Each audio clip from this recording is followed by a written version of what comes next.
최근 20대 청년의 간병살인 사건이 있었죠. 그 이후에 우리 사회는 그 청년을 비난할 자격이 과연 있는가 이런 목소리가 높았습니다. 오늘은 실제로 아버지를 간병해온 경험을 담아서 책을 낸 조기현 작가 모시고 이야기 나눠보겠습니다. 어서 오십시오. 네, 반갑습니다. 나와주셔서 감사합니다. 네. 최근에 그 강도영 씨 가명이긴 한데요. 네. 2심 선고 공판 있었던 대구 고법까지 직접 가셨다면서요. 네네. 네, 그때 판결 결과 들으시면서 어떤 생각이 좀 드셨습니까? 우선 제가 이제 가장 뇌리에 강하게 박혔던 것 중에 하나는 판결문 초반에 복지를 신청하지 않은 게으름을 죄로 만든 부분이었습니다. 게으름을 죄로. 네, 삼촌이 생계 지원 혹은 장애 지원의 정보를 충분히 알려줬음에도 신청하지 않은 너의 게으름이 죄다라는 내용이 들어가면서 어쩌면 이 부분은 분명한 사회적 책임을 물어야 되는 부분까지도 개인의 책임으로 우리가 보고 있구나. 어쩌면 이 당사자가 직접 신청을 하고 자신의 가난을 입증하고 하는 복지제도의 문제를 정말 한 개인에게 다 떠넘기고 있구나. 이런 고민을 좀 많이 남긴 판결이었던 것 같습니다. 네. 조기현 씨 본인 이야기로 좀 들어가 보죠. 네. 지금도 아버지를 부양을 하고 계신 상태인가요? 네, 지금은 요양병원에 들어가 계십니다. 네. 그 어떤 병을 좀 앓으셨던 건가요? 어떤 병이라고 딱 한 가지로 이야기하기는 힘들 정도로 이제 제가 20살 때부터 좀 아버지가 계속 아프기 시작했습니다. 처음에는 당뇨 합병증으로 쓰러졌고 그다음에 뭐 급성 신부전, 알코올성 치매, 화상 이런 여러 가지 질병들을 같이 겪었던 것 같습니다. 네. 현실적으로 어떤 부분이 제일 좀 어려우셨어요? 일단 제가 이제 20살 때 아버지와 단둘이 살다가 아버지가 쓰러지게 됐습니다. 그러니까 이게 아무런 준비도 없이 그런 상황을 맞닥뜨렸었고 그리고 그런 상황을 대처할 수 있을 만한 돈도 저에게 없었고 사회적 관계는 더더욱 없었고요. 지식도 없는 상태에서 계속 그 상황대로 혼자 모면해 나가야 되다 보니까 사실 혼자 망망대해를 떠도는 기분을 계속 감당해야 됐던 것, 그리고 어떤 것도 해답이 없는 것 같은 상황을 계속 견뎌야 됐던 것이 사실 가장 힘든 부분이었습니다. 네. 아버지의 병명을 입증하는 것조차 어려웠다. 네. 이런 대목을 제가 좀 읽었는데 이건 무슨 뜻입니까? 이제 공공기관에 제가 이제 이런 어려움이 있어요라고 찾아가면 대부분 무엇 때문에 이제 지원을 못 받는지 이야기를 듣고 다시 돌아온 경우가 많습니다. 근데 대부분 근로능력이 아직 남아있는 아버지도 65세 미만이고 저도 충분히 일을 할 수 있는 청년이라는 이유로 지원을 대부분 못 받았는데 아버지가 아프다는 것을 증명해야 되고 그것을 공공기관이 원하는 질병 코드를 받아야 된다는 것 자체가 제가 지금 왜 힘든지를 설명할 수 없었고 계속 그래서 질병 코드를 받기 위해서 오랜 시간을 좀 썼던 것 같습니다. 그러니까 우리 사회가 상당히 복잡한 많은 복지 시스템을 갖추고 있잖아요. 네. 그러니까 공공부조로 제공되는 서비스만 360가지나 된다고 하던데. 네. 근데 그게 쉽게 실제로는 접근이 잘 안 되는 거군요.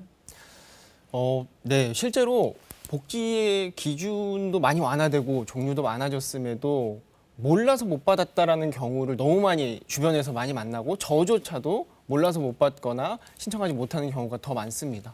몰라서 못 받는. 네. 행정이 적극적으로 발굴에 나서겠다 이런 약속도 많이 하잖아요. 네. 사실 그 부분도 행정 일선에 있는 분들이 정말 나서서 찾으려고 노력하시는 것도 분명히 알고 근데 이 시스템 자체가 우리가 가도 가난을 당사자가 입증해야 되고 그리고 실제로 그 기준에 맞지 않아서 실제 어려움은 보이지만 기준이 맞지 않아서 오히려 안 되는 경우도 더 많기 때문에 우리가 어떻게 이 접근성을 높일지의 문제는 좀 더 고민해봐야 될 문제라고 생각합니다. 당장 가난하고 힘든 것은 알겠다. 네. 하지만 지원을 할 수 있는 그 사유에 해당하지 않는다. 네. 이런 설명이군요. 그래서 결국 사회가 책임져야 할 것들을 그냥 가족들에게 다 미루는. 네. 그래서 별로 능력이 없고 정보도 없는 청년들이 그걸 다 감당해야 되는 그런 상황이군요. 네, 그렇습니다. 효자가 아닌 시민이다 이렇게 선언하셨더라고요. 이건 네. 어떤 뜻입니까? 네. 일단 제가 사실 10년 동안 아버지를 돌보면서 제일 많이 들었던 말이 주변에서 이제 이런 어려움들을 알려줬을 때 효자라는 말이었습니다. 그러니까 분명히 어떤 칭찬의 말이었겠지만 제가 겪고 있는 어려움 등이 어쩌면 사적인 영역에서 가족이어서 당연히 겪어야 되는 일, 혹은 감수해야 되는 일로 좀 가둬놓는다는 의미에서 이런 어려움들을 사회적으로 논의할 수 있는 기회를 좀 차단하는 것이 아니냐 좀 고민이 들었었고 저 스스로도 사실은 단순히 아들이어서 계속 돌볼 수 있다기보다는 정말 도망가고 싶을 때조차도 왜 이 사회는 아버지라는 사회적 약자를 돌보지 않을까라는 질문이 계속 있었고, 제가 어쩌면 그 지난 10년은 아버지와 함께 더불어 살기 위해서 노력했던 시간이고, 사회적 약자와 더불어 살기 위해서 노력했던 시간은 충분히 내가 시민으로서 노력했던 시간이다, 이런 고민을 좀 하게 됐었고요. 그래서 이런 인식의 전환을 좀 다른 당사자분들 혹은 사회가 좀 나누고 싶어서 그런 말을 했습니다. 네. 근데 정말 도망가고 싶은 순간들이 있을 것 같아요. 당장 아버지의 오늘, 아버지의 내일 아침을 위해서 사실은 내 5년 뒤, 10년 뒤의 장래를 네. 유예하는 것 같은 그런 느낌이 들기도 할 것 같거든요. 그렇습니다. 제가 그런 고민을 제일 많이 했었는데, 아버지가 원하는 삶과 내가 원하는 삶을 같이 병행하면서 더불어 살 수는 없겠지라는 고민이 사실 제일 많이 들었습니다. 누구 하나는 희생해야 유지되는 삶이었다고 좀 볼 수 있습니다. 누구 하나는 희생해야 한다. 네. 사회가 보듬어 주지 않으니까. 사회에 자리가 없으니까. 네. 현실적으로는 대책이 뭘까요? 피부로 경험하신 게 많잖아요. 네. 일단은 이 누구나 아프고 쓰러질 수 있습니다. 근데 그 아프고 쓰러진다는 것 자체를 위기로 만드는 첫 번째 요인, 병원비 문제와 간병비 문제는 우리가 정말 시급하게 해결해야 되는 문제라고 생각합니다. 그리고 더불어서 앞으로 이제 청년 혹은 청소년 가족 간병 문제가 계속 불거질 수 있는 인구 변화 상황에서 조금 상시적으로 어떤 정보나 자원이 없어도 상시적으로 이런 고민이나 이런 위기 상황을 함께 연락할 수 있는 연락망, 상시적 상담 창구가 있어야 된다라는 생각이 들고요. 그리고 가족 돌봄 상황에 의해서 자기가 하고자 하는 진로 이행을 하지 못하는 상황들을 방지하기 위해서 학비 지원이나 학업 지원도 충분히 필요할 것 같습니다. 그러니까 병원비 말씀을 하셔서 그런데 사실 병원에 그 사회복지사들이 일하고 있는 병원들도 많고, 네. 그러니까 적극적으로 그 재난적 의료비 때문에 가정이 무너지지 않도록 네. 그런 제도들은 있단 말이죠. 네. 근데 그런 것도 잘 접근이 안 되는 모양이죠. 네, 실제로 있어도 이제 작동을 제대로 하지 않는 경우가 많고 그 기준에 부합하지 않는 경우가 많습니다. 그리고 또 종합병원이라고 해도 규모가 작으면 의료사회복지사를 의무로 두지 않아도 되기 때문에 그런 정보들이 적극적으로 연결되지 않는 경우가 많습니다. 그러니까 모든 병원에 복지사가 있지 않기 때문에 네, 일단 정보 자체를 얻는 것부터가 굉장히 큰 장벽이겠군요.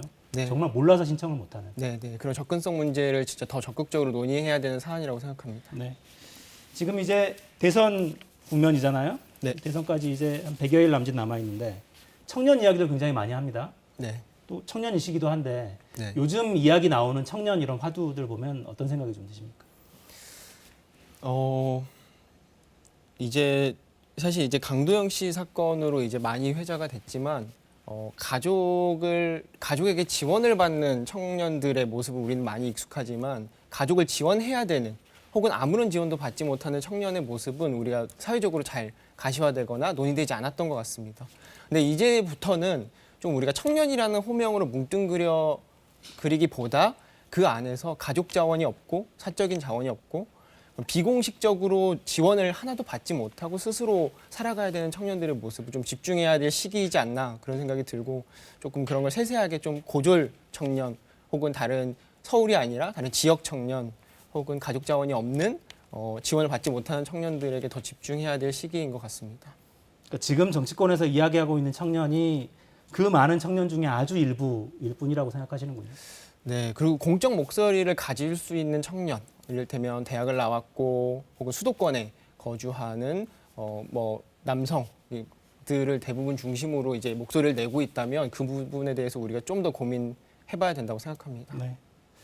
전국에 지금도 수많은 강도형 조기현들이 있을 거잖아요. 네, 가족들의 간병, 생계 이걸 다 책임지고 또 스스로 미래도 고민하고 있는 네.